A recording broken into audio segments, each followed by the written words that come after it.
물리량부터 시작을 할게요. 여러분들 물리를 배우면서 가장 기본적인 게 뭐냐면 물리량이에요.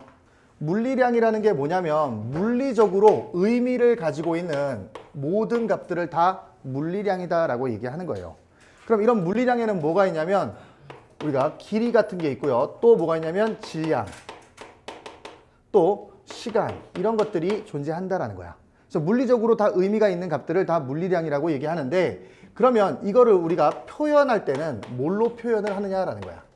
이 물리량을 표현할 때는 단위로 표현한다라는 거 기억하시면 돼요. 여기서 표현을 할 때는 단위라는 것으로 표현한다. 그러면 길이의 단위가 뭐예요? 미터. 모르는 척 하지 말고. 그럼 질량의 단위는 킬로그램. 그 다음에 시간의 단위는 세컨드. 제가 이렇게 써드리는 이유는 뭐냐면 물리에서는 모든 단위를 이걸 쓰기로 약속돼 있는 거예요. 그랬기 때문에 보여주는 거야. 센티미터로 나와 있으면 미터로 바꿔야 되고요. 그램으로 나와 있으면 킬로그램으로 바꿔야 되는 거야. 아우어로 나와 있거나 미니츠로 나와 있으면 세컨드로 다 바꾸셔야 돼요. 이렇게 바꿔야 되기 때문에 기본 단위를 설명해 주고 있는 거예요. 제가 지금 이렇게 설명드린 이 단위 체계가 뭐냐면 SI라고 하는 국제 표준 단위계예요. 이게 국제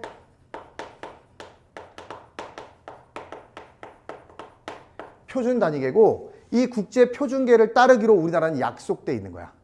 그렇죠? 그러다 보니까 그래서 우리나라도 이제 뭘 했냐면 단위 통일을 하기 시작했어요. 우리나라 단위 엄청 많은 나라죠. 그냥 가장 대표적으로 오징어 한 축, 조기 한 두름. 그렇죠? 이런 식으로 몰라요. 그러다 보니까 이제 표준 단위를 따라가자. 그리고 부동산에 가면 공인중개사 가면 어떻게 나와 있어? 공인중개사를 가면 뭐라고 써 있냐면 옛날 같은 경우 부모님 세대에는 다 평으로 써 있었어요. 몇 평 이렇게 써 있었단 말이야. 지금은 다 뭘로 바뀌어요? 제곱미터로 바뀌어 있어요. 그 다음에 정육점에 가면 예전에는 다 한 근, 두 근 이렇게 팔았단 말이야. 지금은 어떻게 팔아요? 그램 단위로 팔고 있다는 거예요. 그래서 우리도 이제 이 SI 기본 단위를 쫓아가고 있다. 그러면 그 SI 기본 단위 중에서 가장 많이 쓰는 걸 제가 보여준 거예요. 그럼 가장 많이 쓰이는 건 우리가 별칭을 지을 수 있잖아. 여러분들이 내 별명을 지을 때 어떻게 해? 가장 도드라진 특징을 잡아서 별명을 지을 거 아니야. SI 기본 단위 중에서 가장 많이 쓰는 게 얘 세 개예요. 그래서 우리 SI 기본 단위, 이 SI 단위계를 뭐라고도 부르냐면 우리가 다른 이름으로 MKS 단위계다 이렇게도 불러요. 그래서 길이의 단위로서 미터, 질량의 단위로서 킬로그램, 시간의 단위로서 세컨드를 쓴다. 이런 것들이 있다라는 거 기억해 두시면 되고.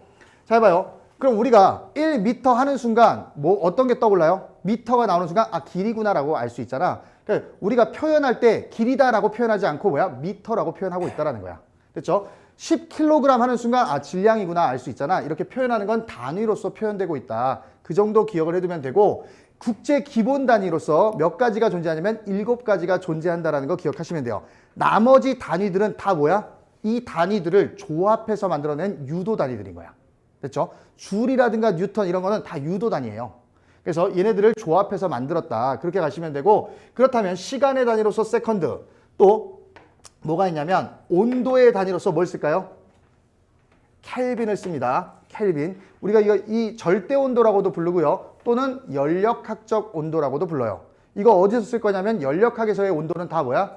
이 켈빈을 쓸 것이다. 이렇게 기억해 두시면 되고 그 다음에 전류의 단위로서 뭐가 되냐면 암페어가 있다라는 것도 기억하셔야 돼요. 전기에서의 기본 단위는 뭐가 돼요? 그러면 암페어인 거야. 그렇죠? 그 다음에 또 뭐가 있냐면 물질량. 물질량의 단위로서 우리 화학에서 배우는 단위 뭐가 있냐면 몰이 있다라는 거야. 물질량의 단위로서 몰. 그 다음에 밝기를 다루는 광도가 있어요. 광도로서 칸델라가 있다. 이 정도만 기억하시면 돼요. 요게 7가지인데 그냥 우리 어느 정도까지를 많이 써요? 물리에서는 요 정도까지만 기억해주면 돼요. 이게 물리 1에서 쓸 단위들이니까. 그죠? 또 하나 갈게요. 여러분들 요즘 학생들 보면 아, 쟤 4차원이야. 4차원 이런 말 쓴단 말이야. 거기서 4차원이 뭐예요? 몰라요. 쟤 4차원이야 하는 애들 보고 야 4차원이 뭐야? 그러면 몰라요. 대답을 못해요. 여러분들 차원이라는 게 뭐냐면 차원은요 물리량의 영문 이니셜이에요. 물리나 수학에서는 뭐라고 얘기하면 아, 이 물리량의 영문 이니셜인 거야. 그게 차원이다라고 하는 거예요.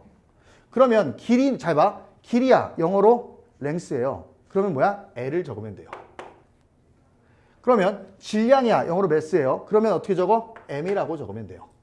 시간, 영어로 타임이야. 그럼 시간의 차원은 t가 되는 거예요. 이렇게 되는 거야. 저게 차원인데, 즉 물리량을 의미하는 게 차원인데 우리는 그냥 4차원이야. 4차원이라는 건 물리량이 4개 사용됐다라는 거예요. 그럼 5차원은 물리량이 5개 사용된 거야. 그런데 우리가 4차원을 다른 세계라고 얘기하는 건 뭐 때문이냐면 제가 설명을 드릴게요. 자, 봐. 우리가 일단 기본적으로 알고 가야 되는 건 뭐냐면 길이의 차원은 알아야 돼요.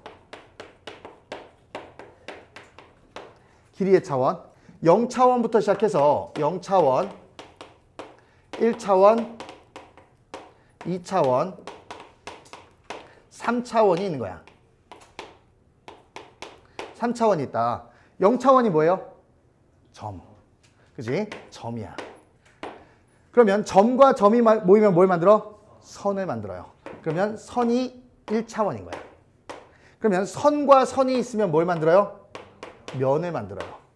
면이 2차원인 거야. 그러면 면과 면이 있으면 그 사이에 뭐가 만들어져? 공간이 만들어져요. 그러면 공간이 만들어지네. 그러면 이렇게 공간이 만들어지더라.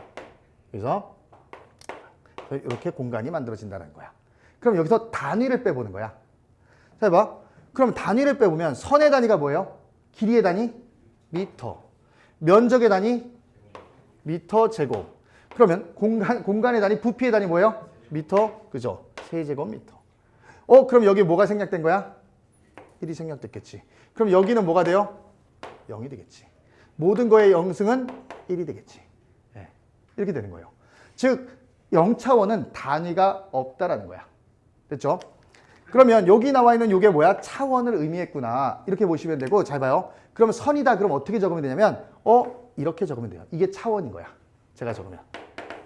차원은 이렇게 표현이 돼. L로. 그럼 얘는 뭐가 돼요? L제곱. 얘는 뭐가 돼? L세제곱. 끝이야. 그럼 여러분들이 말하는 4차원은 뭐냐? 그러면 제 4차원이야 라고 얘기한단 말이야. 4차원은 어떻게 적냐면 우리가 적을 때 L세제곱 T 이렇게 적어요. 그럼 지금 물리량 몇 개 사용됐어? 4개. 자, 봐. 길이가 3개 사용됐고 시간이 하나 사용된 거잖아. 그래서 자, 봐. 요거 L세제곱을 뭐라고 불렀죠? 공간. T가 뭐야? 시간. 그래서 이거 합쳐서 뭐라고 불러? 시공간. 네, 이게 나오는 데가 상대성 이론인 거예요. 됐죠? 그럼 이게 시공간이고, 자, 막 공간이 있는데 공간이 정지해 있는 게 아니라 움직인다면, 움직이게 됐을 때 속력이 다르면 시간이 달리 가요. 그러니까 그럼 우주에서 봤을 때 우리 지구도 움직이고 있는 거잖아. 그럼 지구의 속력과 다른 행성의 속력이 달라. 그럼 거기에 시계는 다른 시계가 가는 거야. 시간이 다를 거란 말이야. 그럼 나와 이 다른 시공간에 있다. 나와 다른 세계에 있다. 이걸 의미하는 거야. 됐죠? 그런 뜻으로 사용되고 있었다. 우리가 말하는 친구들이 말하는 4차원은 그런 거였다. 이 정도 기억해 두시면 돼요. 됐지? 그래서 이 정도 기억해 두면 되고, 이제 단위라는 것은 이렇게 사용돼야 된다. 그 다음에 두 번째 뭐가 있냐면 이제 이 단위를 사용하게 되면 이 단위의 크기를 우리가 이제 표시한단 말이야. 그게 뭐냐면 단위 접두어라는 거예요. 단위 접두어인데 단위 접두어라는 건 뭐냐면 단위 앞에 쓰여서 단위를 꾸며주는 거야. 얘가 크기를 꾸며주는 거예요.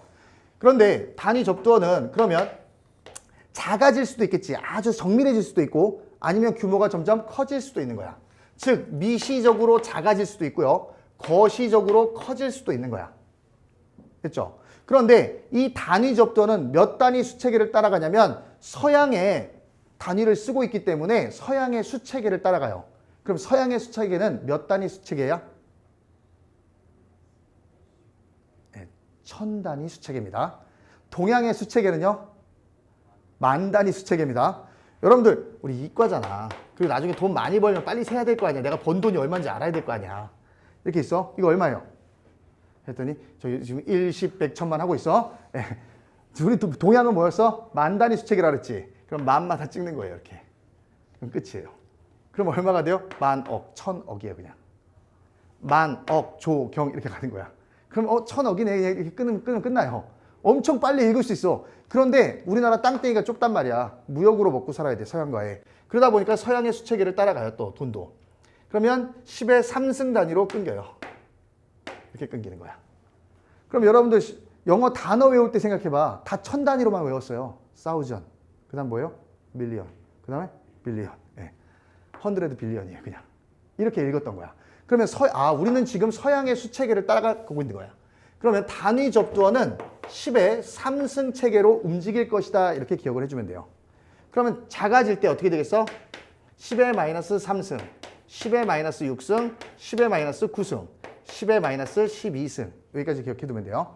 그 다음에 거시적으로도 마찬가지 10의 3승, 10의 6승, 10의 9승, 10의 12승. 이렇게 기억하면 돼. 그러면 10의 3승을 우리가 뭐라고 부르냐면 밀리라고 불러요. 밀리. 그 다음에 10의 6승은 마이크로라고 부르는 거야. 마이크로. 10의 9승을 나노. 10의 12승을 피코. 여기까지는 기억을 해두셔야 돼요. 그 다음에 10의 3승을 뭐라고 부르냐면 킬로. 10의 6승을 메가. 이거 잘 보시면 뭐와 같아요? 컴퓨터 메모리가 증가하는 단위예요. 그럼 킬로, 메가. 그 다음 뭐 나왔어요? 기가. 그렇지, 기가. 그 다음 뭐가 나와? 테라가 나온 거야. 이렇게 증가한다. 그럼 기가에서 테라로 증가했을 때 용량이 얼마 증가한 거야? 1000배 증가했다. 이렇게 보시면 되는 거예요. 됐죠? 근데 제가 이걸 보면서 뭘 느끼셔야 되냐면 여러분들 여기 하나 단위 접도가 끊기는 곳이 있어. 여기를 기준으로요. 제가 어떻게 나누냐면 세기를 나눴는데 요 위쪽이 뭐가 돼? 20세기 접두예요. 요 아래쪽은 21세기 접두어가 되는 거야. 자, 봐.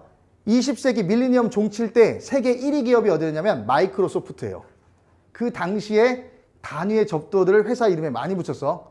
20세기 말 1999년도에 인터넷을 모티브로 해서 교육기업이 탄생을 해요. 그게 뭐냐면 인강을 만들어낸 메가스터디인 거야. 그래서 지금 보면 그 시대에 뭘 쓰고 있어? 접두어를 쓰고 있는 거야, 얘네들이. 놀랍게도 좀 더 이제 새로운 시대에 적응하고자 저쪽 은평 뉴타운 쪽으로 가면 테라스터디라는 학원도 있어. 그래서 이제 이 단위 접두어 쓰고 있다는 거야. 그걸 보고 나서 뭔지는 알아야 될 거 아니야. 그래서 요 정도 알 수 있으면 되고, 요걸 설명드리는 이유는 뭐냐면 현대 과학은 어때요? 점점 정밀해지고 있어요. 또 현대 과학은 점점 규모가 커지고 있어. 그런데 여러분이 배우는 이 물리학은요, 아주 고전이에요. 바꿔 얘기할게. 정밀하지도 않고요.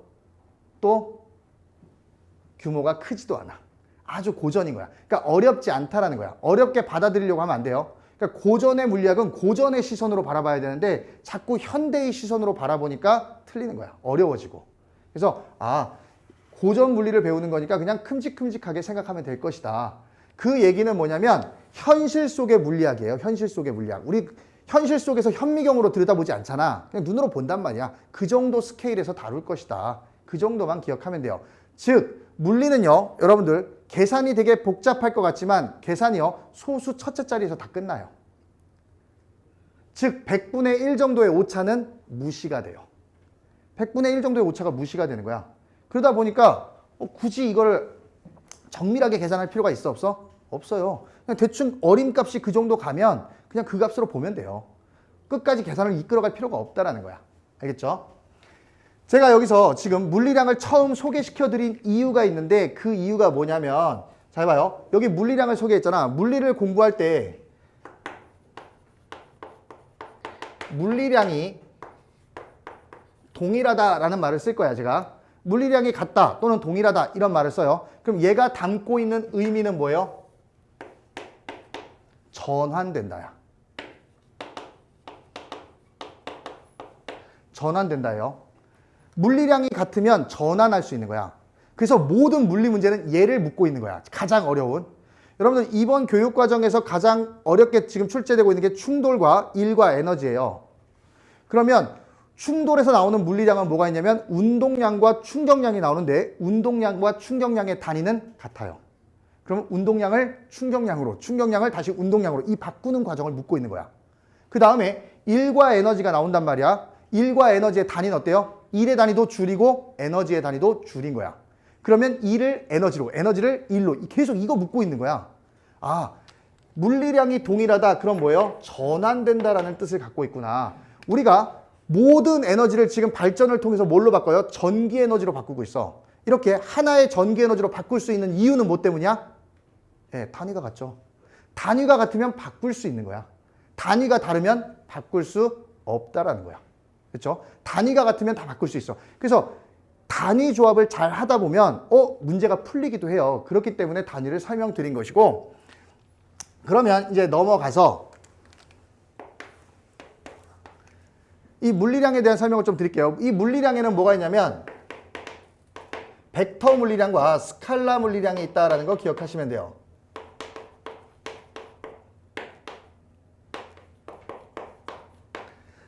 스칼라 물리량과 벡터 물리량이 있다. 스칼라 물리량이라는 건 뭐냐면 스칼라는 크기만을 가지고 있는 물리량이에요. 크기만을 가지고 있으면 스칼라. 벡터라는 것은 뭐예요? 크기와 뭘 가지고 있으면 돼? 방향을 가지고 있으면 돼요. 크기와 방향을 가지고 있으면 우리가 벡터다라고 얘기하는 거야. 그러면 스칼라 물리량의 가장 큰 특징은요. 크기만을 갖고 있잖아. 크기는 0보다 작을 수 없어요. 따라서 얘는 무조건 0보다 커요. 스칼라 물리량은 항상 0보다 크다라는 거 기억하시면 돼요. 양수로만 존재하는 거야. 그 다음에 벡터야. 벡터는 어떻게 표시가 되냐면 방향이 표시가 돼요. 방향을 표시한단 말이야. 이 방향을 뭘로 표시하냐면 플러스 마이너스로 표시해요. 그렇죠? 여러분들 우리가 수학 같은 경우는 좌표계를 그리게 되면 오른쪽을 플러스 위쪽을 플러스 이렇게 잡는 경향이 있는데 물리는 전혀 그렇게 갈 필요가 없어요. 이건 내가 잡는 거야. 그냥 내가 오른쪽을 마이너스로 잡으면 왼쪽이 플러스가 되는 거야. 그래서 플러스 마이너스 방향을 의미한다. 내가 오른쪽을 플러스로 했으면 왼쪽은 마이너스가 된다. 그 정도로 기억해 두시면 돼요. 그 다음에 이 벡터는 뭘로 표시가 가능하냐면 화살표로 표현할 것이다. 이 화살표로 표현을 하게 되고요. 그 다음에 이제 우리가 벡터를 연산할 때는 기본적으로 수학에서 배웠던 거는 조금 달라져요. 그거에 대한 설명을 좀 드리고 갈 거예요. 우리가 연산을 하게 되면 스칼라의 경우는 그냥 더하고 빼고 곱하고 나누고 수학에서 배웠던 대로 해주시면 돼요. 그렇죠? 이거는 그냥 우리가 수학에서 배웠던 그 방법대로 하면 돼. 수학과 동일해요. 하지만 벡터의 경우는 완벽히 달라져요. 그래서 요 벡터 연산에 대해서는 따로 설명을 좀 하고 갈 거예요. 그래서 벡터의 종류들은 밑에 막 써 있는데 지금 설명 안 할 거예요. 어차피 한 바퀴 돌고 나면 얘가 벡터고 얘가 스칼라인지는 다 알게 돼요. 굳이 지금 외울 필요는 없어요. 이제 벡터 연산인데 우리가 벡터를 연산할 때 우리 더하고 빼는 거 합과 차라고 얘기하잖아요. 벡터의 경우는 걔를 뭐라고 얘기하냐면 벡터의 합성이다 이렇게 얘기를 해요. 합성이라는 건 더해도 합성이고요. 빼도 합성이라고 얘기하는 거야. 근데 뺐을 때는 합이라는 느낌이 안 온다라는 거야. 그렇기 때문에 학생들이 혼동하는 거예요. 그럼 설명을 드릴게요. 우리가 벡터는 화살표로 표시를 한다 그랬잖아. 그러면 첫 번째 합성을 할 때 어떻게 하냐면 이 합성의 방법으로는요. 우리가 평행 사변형법이나 또는 삼각형법을 쓰는데 수학에서는 얘네 둘을 다 쓰는데 우리 굳이 신경 쓸 필요 없어요. 저는 뭐만 쓸 거냐면 평행사변형법만 쓸 수 있으면 돼. 평행사변형법만. 됐죠? 그러면 이제 보여드릴게요. 여기 A 벡터가 이렇게 있었어. 그리고 여기 B 벡터가 이렇게 있어요. B 벡터가 있어. 둘을 합쳐라 라고 하면 어떻게 하면 되냐면 이렇게 평행사변형을 그리는 거야. 얘하고 평행하게 이쪽에 또 얘하고 평행하게 이쪽에 그려주는 거야. 그리고 둘을 합치게 되면 어떻게 돼요? A 벡터 플러스 B 벡터 합한 벡터가 이렇게 만들어지는 거야. 이렇게 합성하는 거 벡터는요. 그래서 이렇게 합성이 되는데 일단 합성하는 건 방법은 이렇게 한다. 그러면 자 봐. 같은 방향이면 어떻게 돼요? 여기 A 벡터가 있고 여기 B 벡터가 이렇게 있었어.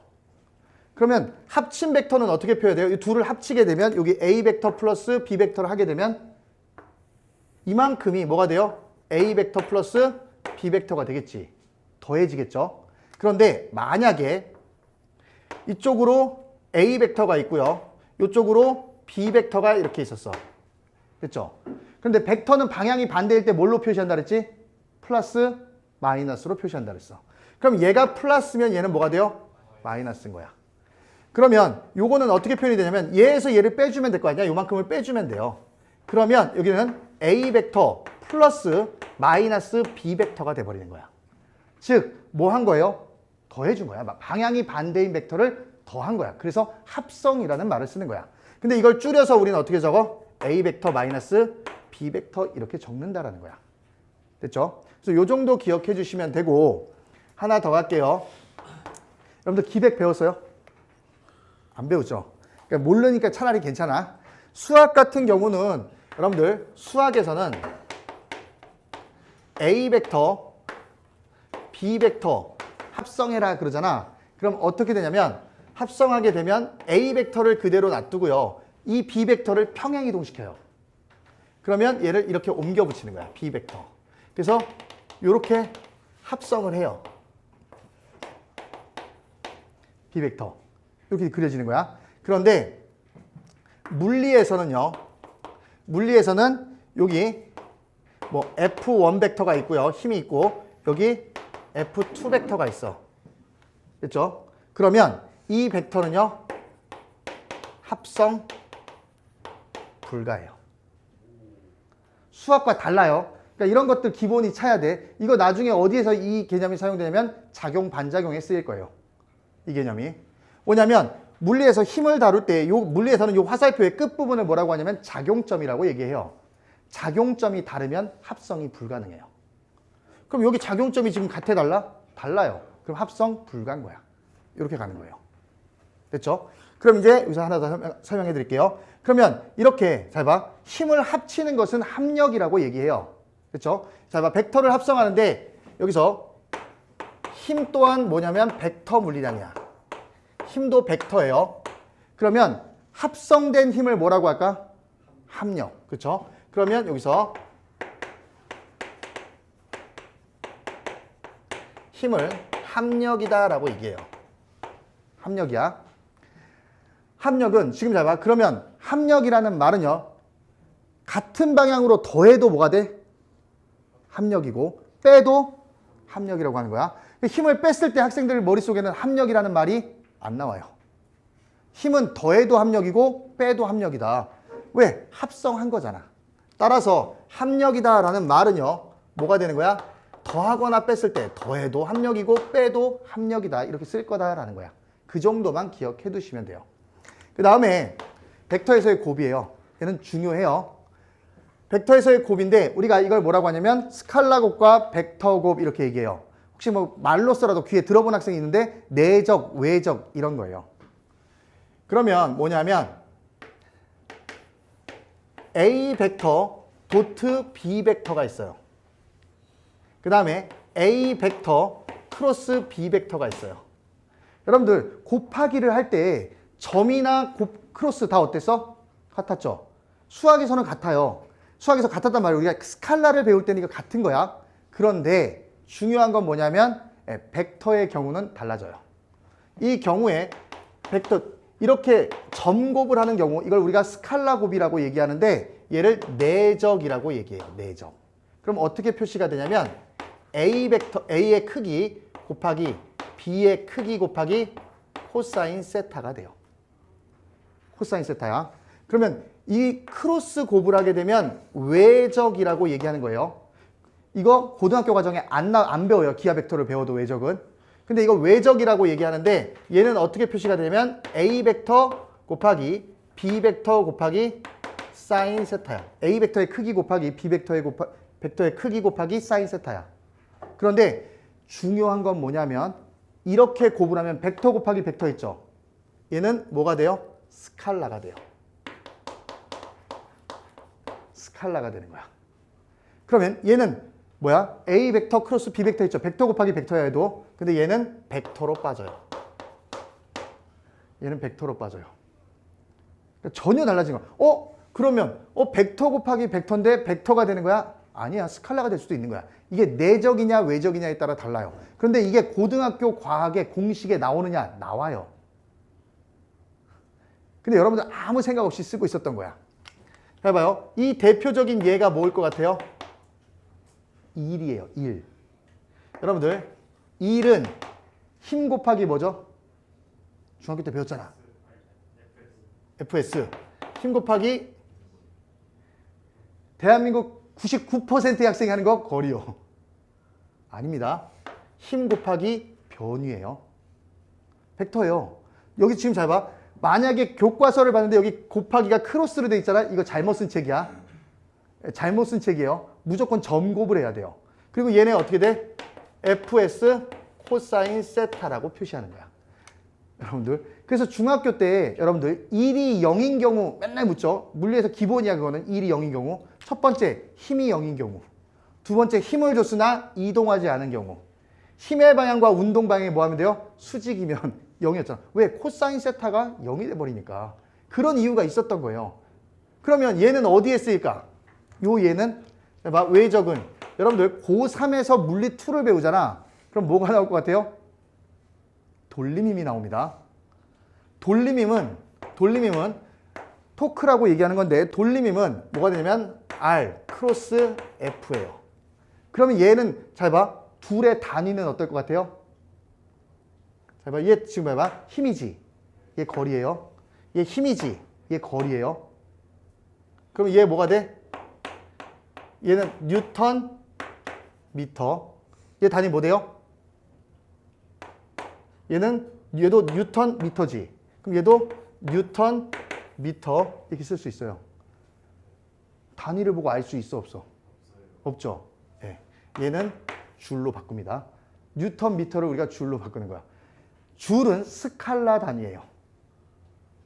그런데 얘는 뉴턴 미터로 써요. 얘는 그럼 뭐야? 토크는 뉴턴 미터로밖에 못 써요. 줄로 못 바꿔요. 단위를 보고도 아, 이 새끼가 스칼라구나, 벡터구나 이렇게 찾아갈 수 있는 거야. 그래서 지금 보면 이렇게 지금 우리가 배우는 공식들이 벡터에 뭐예요? 곱을 따라가고 있단 말이야. 근데 우리 그런 거 모르고 배우니까 학생들이 그냥 거기서 끝나버린단 말이야. 이해가 안 되고 그냥 외우는 게 돼버리잖아. 왜? 힘의 방향과 운동 방향이 수직이면 왜 1이 0이야? 코사인 세타가 0이 되니까 0이었는 건데 중요한 건 그냥 외웠잖아. 중학교 때. 그렇게 가면 안 된다라는 거예요. 됐죠? 벡터의 분해로 갈게요. 이 분해를 할 때 우리는 뭘 쓸 거냐면 직교 좌표를 이용할 거예요. 여러분들 수학에서 XY 평면 좌표라고 얘기하잖아. 그걸 물리에선 직교 좌표라고 얘기해요. 왜냐면 직각으로 뭐 했어? 교차했잖아. 우리 사거리를 뭐라고 불러요? 교차로. 그렇듯이 직각으로 교차했다 해서 직교 좌표계 이렇게 얘기하고요. 수학에서 공간 좌표라고 얘기하는 거 있어요. 그렇지? 공간. 그러면 이거는 뭐라고 얘기하냐면 직각 좌표계라고 해요. 모든 축이 다 뭘 이루고 있어? 직각을 이루고 있는 거야. 그래서 이걸 직각 좌표계 이렇게 얘기한다라는 거 기억하시면 돼요. 그러면 직교 좌표계를 이용해서 이제 분해를 할 건데 그렇다면 여기에 이 F라는 벡터가 이렇게 있는 거야. 벡터가 있으면 얘를 분해를 할 건데 직교 좌표계를 이렇게 이용할 거예요. 그러면 여기 Y축, 여기 X축이 이렇게 있는 거야. 그런데 우리가 벡터 합성할 때 뭘 썼죠? 평행사변형법을 썼잖아. 그러면 여기서도 똑같이 평행사변형을 그려줘. 축으로 평행사변형을 만들어주는 거야. 이렇게. 그러면 잘 봐. 요 힘은 어떻게 분해가 돼요? 요 X축의 성분으로 FX가 존재하는 거야. 그 다음에 Y축 쪽으로는 FY가 이렇게 존재하는 거예요. 요 두 벡터가. 그럼 요 두 벡터를 합치면 뭐가 돼? F벡터가 되잖아. 그래서 이렇게 분해할 수 있다는 거야. 그러면 F벡터는 FX 벡터 플러스 FY 벡터가 된다. 이렇게 분해가 되는 거야. 제가 이걸 왜 설명드리냐면 사실은 교육과정에서 우리가 빗면에서 가속도를 사인 값을 통해서 구하지 않아요. 교육과정에 다루지 않아요. 그런데 수능에서 다뤄버렸어요. 그냥. 그것도 3년 연속. 그러면 어때 이제 학교에서 내기 시작한 거야. 그러다 보니까. 그러니까 이제 쓸 수밖에 없는 거예요. 그러니까 우리가 교육과정, 지난 교육과정 내내 안 냈어. 근데 이번 교육과정 들으면서 그냥 내버리기 시작한 거야. 그냥. 그러니까 이제 어쩔 수 없어요. 그래서 이제 쓰는 수밖에 없는 거야. 그래서 우리 빗면에서 우리가 어떻게 운동이 분해되는지를 좀 볼 거예요. 그러면 이제 빗면에서의 운동이 나오는데 빗면이 이렇게 그려지면 이렇게 세타의 각을 이루고 있는 빗면이란 말이야. 그리고 여기 질량이 m인 물체가 이렇게 있어요. 빗면에 이렇게 물체가 놓이게 되면 빗면에 있는 이 물체는 지구상에 있으면 무슨 힘을 받아? 중력을 받아요. 그럼 이 아래쪽으로 얘는 중력을 받는 거야. mg를 받고요. 그 다음에 얘가 이제 지구 중심 방향으로 받는단 말이야. 그럼 접선에 해당하기 때문에 어떻게 돼요? 직각을 이루겠지. 그렇죠? 그럼 직각 삼각형이 그려졌어.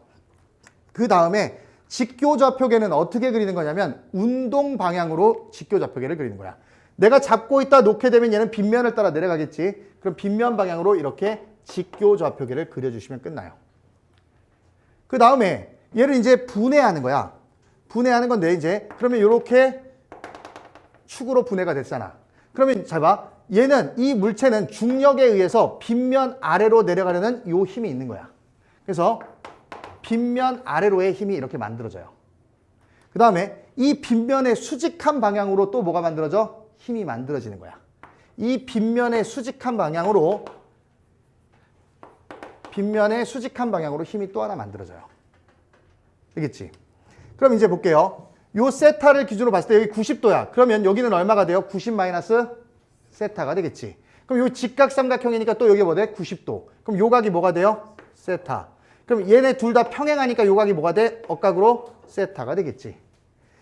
그러면 지금 잘 봐요. 요 화살표의 길이가 뭐야? mg에 해당한단 말이야. 요 화살표의 길이는 뭐야? 빗변 방향으로의 힘인 거야. 그러면 빗변분의 높이에 해당하잖아. 직각삼각형에서. 그럼 뭐에 해당해요? 사인 값이지. 그러면 사인 세타는 뭐가 돼요? mg 빗변분의 뭐가 돼?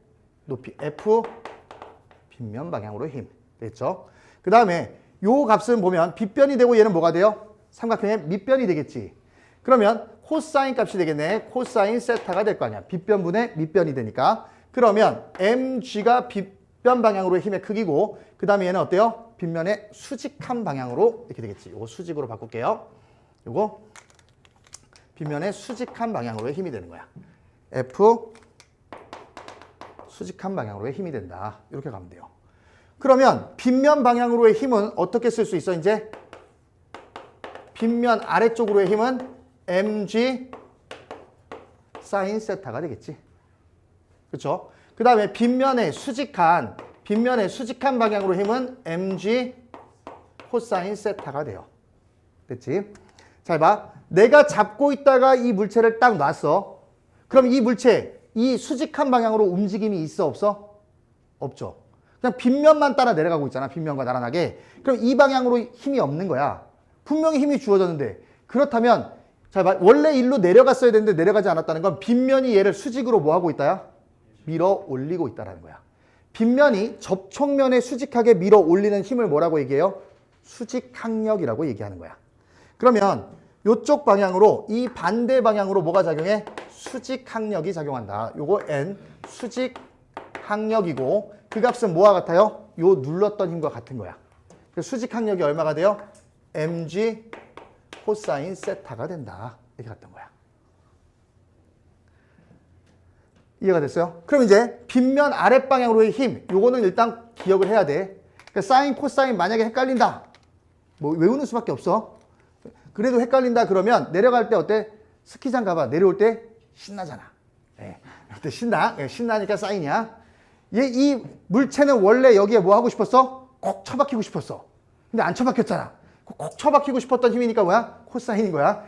그렇게 기억하면 일단 기억은 돼요. 그러니까 내려올 때 신나잖아. 그래서 아 사인이구나. 그렇게 기억하면 까먹지는 않아. 그 다음 두 번째 여기서 하나만 더 하고 갈게요. 자 봐. 우리가 중학교 때 배웠어. 운동방 정식을 배웠어. F는 MA. 그치. 중학교 때부터 배웠단 말이야. 그러면 여기서 F는 MA를 적을 수 있어. 그럼 지워지고 지워지네. 그러면 A는 뭐가 돼요?